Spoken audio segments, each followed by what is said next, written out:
Hello friends, আসসালামু আলাইকুম। আজকে রেসিপিতে স্বাগতম জানাচ্ছি। আজকে ভীষণ মজাদার একটি ঝোল রেসিপি নিয়ে চলে আসলাম। এই ঝোলটা আমি আজকে যেভাবে তৈরি করব, এভাবে তৈরি করলে বাচ্চা থেকে বড় সবাই অনেক বেশি পছন্দ করবে। সবাই তো গরম ভাতের সাথে চেটেপুটে খাবে। এই ঝোলের রেসিপিটা এতটাই মজাদার যে কেউ অসুস্থ থাকলে এই ঝোল দিয়ে খাইলে কিন্তু জ্বর একদম নিমেষেই ভালো হয়ে যাবে।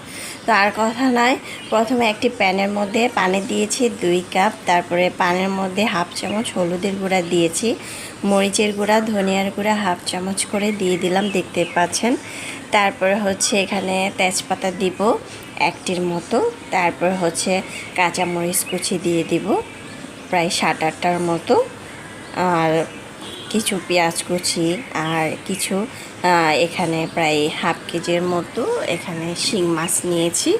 শিং মাছটাকে ভালোভাবে ধুয়ে পরিষ্কার করে ছোট করে কেটে নিয়েছি, দেখতে পাচ্ছেন। এখানে দিয়ে দিচ্ছি রসুন কুচি কিছুটা, আর রসুন কুচি না দিলেও চলবে যদি রসুন বাটা থাকে। আদা বাটা দেওয়ার যে দরকার নাই, শুধু রসুন বাটা দিলেই হবে। এখন ঢাকনা দিয়ে ঢেকে রেখে দিলাম। আর ওখানে কিন্তু আমি লবণও দিয়েছি পরিমাণ মতো। তারপর এখান দিয়ে আমি করলাটাকে, যেটাকে উস্তা বলে, উস্তাটাকে ভালোভাবে ধুয়ে পরিষ্কার করে এভাবে চিপে চিপে ধুয়ে নিয়েছি যাতে অনেকটা তিতা চলে যায়। আর বিচিটা কিন্তু অলরেডি ফেলে দিয়েছি। এখন চালনটাকে ছেঁকে রেখেছি কিছুক্ষণ, পানিটা যাতে জড়ে যায়। তারপরে এখান দিয়ে এটা কিন্তু বলক চলে আসছে। এখন আমি এটার মধ্যে দিয়ে দিব, আর অবশ্যই এটা কচলিয়ে কচলিয়ে ধুতে হবে এই ওস্তাটাকে, দেখতে পাচ্ছেন। ওস্তাটাকে আমি সবগুলো দিয়ে একটু নেড়ে চেড়ে দিচ্ছি। নেড়ে চেড়ে দিয়ে আরও 2 মিনিট ঢাকনা দিয়ে ঢেকে রাখবো। চুলার আঁচ বাড়িয়ে দিতে হবে। আর আস্তে আস্তে দেখতে পাচ্ছেন তরকারির কালারটা কিন্তু চেঞ্জ হচ্ছে। এখন আমি বলক চলে আসছে, প্রায় 2 থেকে 3 মিনিট হয়ে গিয়েছে। ঢাকনাটাকে উঠিয়ে নিলাম। চুলার আঁচ বাড়ানো ছিল, জলটা কিন্তু অনেকটা শুকিয়ে গিয়েছে।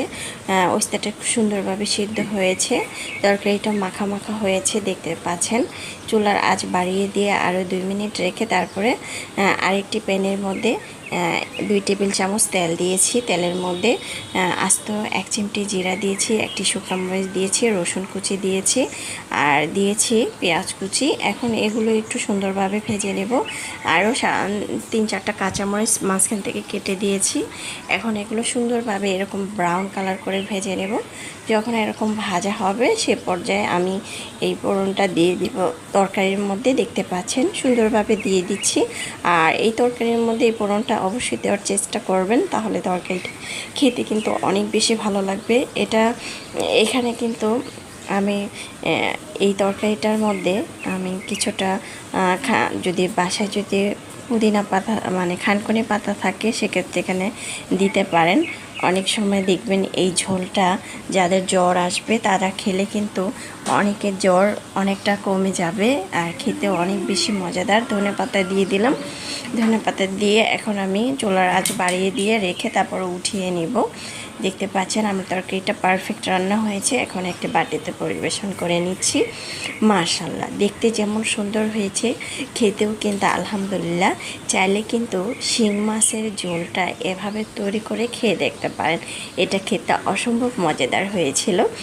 দেখতে যতটা সুন্দর তার থেকে খেতেও অনেক বেশি মজাদার। এই ঝোলটা দিয়ে সবাই চেটেপুটে খেয়ে নেবে। আশা করছি রেসিপিটি ভালো লেগেছে। ভালো লাগলে অবশ্যই চ্যানেলটা সাবস্ক্রাইব করে লাইক দিয়ে পাশে থাকবেন। দর্শক, বেশি বেশি ভালো থাকবেন, খাবার কখনো অপচয় করবেন না। আমরা চাইলে কিন্তু এই মজাদার তরকারির ঝোলটা খেতে পারি আর বানিয়ে খেতে পারি। যারা নতুন রাঁধুনি তাদের তো অবশ্যই কাজে আসবে আজকের এই রেসিপিটা। এতক্ষণ আমার সঙ্গে যারা যারা ছিলেন অসংখ্য ধন্যবাদ জানাচ্ছি। আর এটা গরম ভাত দিয়ে খেতে কিন্তু অনেক বেশি মজার হবে। আর এটা চেষ্টা করবেন সব সময় গরম গরম খাওয়ার জন্য। আর এটা কিন্তু তিতাও লাগে নাই, একবার হলেও বানিয়ে খেয়ে দেখতে পারেন। আশা করছি রেসিপিটি ট্রাই করবেন। আল্লাহ হাফেজ, এনজয়।